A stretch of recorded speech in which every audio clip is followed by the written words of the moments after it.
فرمائیے. یہ سوئٹزرلینڈ سے غیر احمدی دوست کا بھجوایا ہوا دوسرا سوال یہ ہے.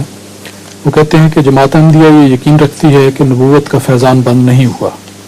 جس طرح حضرت صلی اللہ علیہ وسلم نے عیسیٰ ابن مریم کے آنے کی پیشگوئی فرمائی تھی، کیا اسی طرح حضرت مرزا صاحب نے بھی کسی آنے والے کے متعلق پیشگوئی فرمائی ہے، یا یہ کہ یہ فیضان صرف ان کی حد تک محدود تھا؟ فیضان جو ہے وہ تو سب ان کی حد تک کیسے ہو گیا؟ رسول کوئی فیضان بند نہیں ہوا، جس کا مطلب یہ ہے کہ آپ سے پہلے بھی یہ فیضان جاری تھا، آپ کے بعد بھی جاری ہو رہا، اور آپ کی وساطت سے جو فیضان نکلا ہے وہ محمد رسول اللہ کا فیضان ہے، کسی اور کا نہیں، اور ہمیشہ جاری رہے گا. فیضان کا مطلب صرف نبی بنانا نہیں ہے. فیضان سے مراد ہے نبوت کے تمام مسالے جن سے انسان کو کسی رنگ میں کوئی فائدہ پہنچتا ہو، خواہ حقوق العباد میں ہو یا حقوق اللہ میں ہو.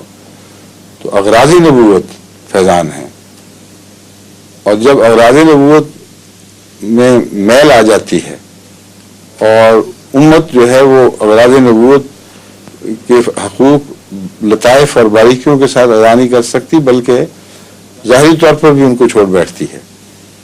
یہ سلسلہ جب شروع ہوتا ہے تو پھر تجدید کی ضرورت پڑتی ہے، اور ہر صدی کے سر پہ ایک مجدد ہے جو ان کو پھر دوبارہ زندہ کرتا ہے، صاف ستھرا کرتا ہے، ان کے اندر جو غلط مسالک میل آ گئی تھی ان کو صاف کرتا رہتا ہے. لیکن اگر ہر صدی کا موڑ امت کو پہلے حال سے نیچے اتر ہوا دیکھے تو معلوم یہ ہوگا کہ ان کوششوں کے نتیجے میں زندگی تو ملی، لیکن وہ پہلی رفتیں بین ہی اسی طرح قائم نہیں رہ سکیں. اور یہ جو استنباط ہے یہ قطعی طور پر حضرت صلی اللہ علیہ وآلہ وسلم کے اپنے اشارات نہیں بلکہ واضح پیشگوئیوں پر منحصر ہے. یہ اس کا انحصار استنباط کا رسول اللہ صلی اللہ علیہ وسلم کی پیشگوئیوں پر ہے. آپ فرماتے ہیں میرے بعد پھر پہلی صدی، پھر دوسری، پھر تیسری نسل آئے گی، اور پھر روشنی کم ہوتے ہوتے اندھیری راتوں میں داخل ہو جائیں گے. پھر اندھیری راتوں میں کیا ہوتا ہے؟ سورج براہ راست تو نہیں چمکتا، لیکن چاند کے ذریعے چمکتا ہے. پھر ستارے کام آتے ہیں. پھر وہ مضمون آ جاتا ہے کہ اصحابی کا نجوم بعیہ مقتدیتم اہتدیتم، میرے صحابہ تو ستاروں کی طرح ہیں، جب میں نہیں ہوں گا تو پھر جس سے بھی تم وابستہ رہو گے اس کی روشنی تمہیں فائدہ پہنچائے گی. تو پھر یہ لوگ احادیث جو صحابہ کے ذریعے پہنچی، یہ سنت جو صحابہ کے ذریعے پہنچی، یا ان کا فیض جو آگے نسلوں میں جاری تھا، اس سے استفادہ کر کے روشنی پاتے رہے، یا مجدد بن کے چاند نکلتا رہا. اور پہلی 3 راتوں کا چاند اگرچہ قریب تر ہے لیکن روشنی زیادہ نہیں دیتا، بعد میں پھر بڑھتی چلی جاتی ہے. یہ تمثیلات ہیں جو بین ہی پوری نہیں ہوا کرتی ہیں. میں سمجھانے کی خاطر مضمون کو یہ بیان کیا جاتا ہے، ورنہ یہ تو نہیں کہ کوئی رسول اللہ صلی اللہ علیہ وسلم دوسری طرف ہے ادھر سے روشنی پڑ رہی ہے ادھر. یہ میکینیکل نہیں ہے، یہ ذوقی انداز بیان ہے، اور قرآن کریم ایسے بیانات کو اختیار فرماتا ہے. تو یہ جو طریقہ کار ہے، اس طرح یہ بات ثابت ہو جاتی ہے کہ فیض سورج ہی کا ہے، اور اسی فیض سے سب روشنی پاتے ہیں. ستاروں کا فیض بظاہر سورج سے الگ ہوتا ہے، مگر جب رسول اللہ صلی اللہ علیہ وسلم نے اصحابی کا نجوم فرما دیا تو فرمایا جتنے بھی ستارے تم دیکھو گے روشنی کے، وہ میرے ہی ستارے ہیں، مجھ سے فیض یافتہ ہیں. تو تمام فیض رسول اللہ صلی اللہ علیہ وسلم کا ہے. مجھے تو کبھی اس کنفیوژن کی سمجھ کوئی نہیں آئی کہ کیوں الگ الگ کیا جاتا ہے، اور کیوں الگ مناظر بنا کر کہ اچھا مسیح موت کے اوپر آ کر اب فیض ختم ہو گیا. فیض کیسے ختم ہو سکتا ہے؟ وہ تو فیض کے جاری رہنے کا نشان بن کر آئے ہیں، اور یہ علامت بن کے آئے ہیں کہ جب فیض کی بہت زیادہ ضرورت درپیش تھی، جب عام مجددین کام نہیں آ سکتے تھے، تو محمد رسول اللہ صلی اللہ علیہ وسلم کے فیض نے ایک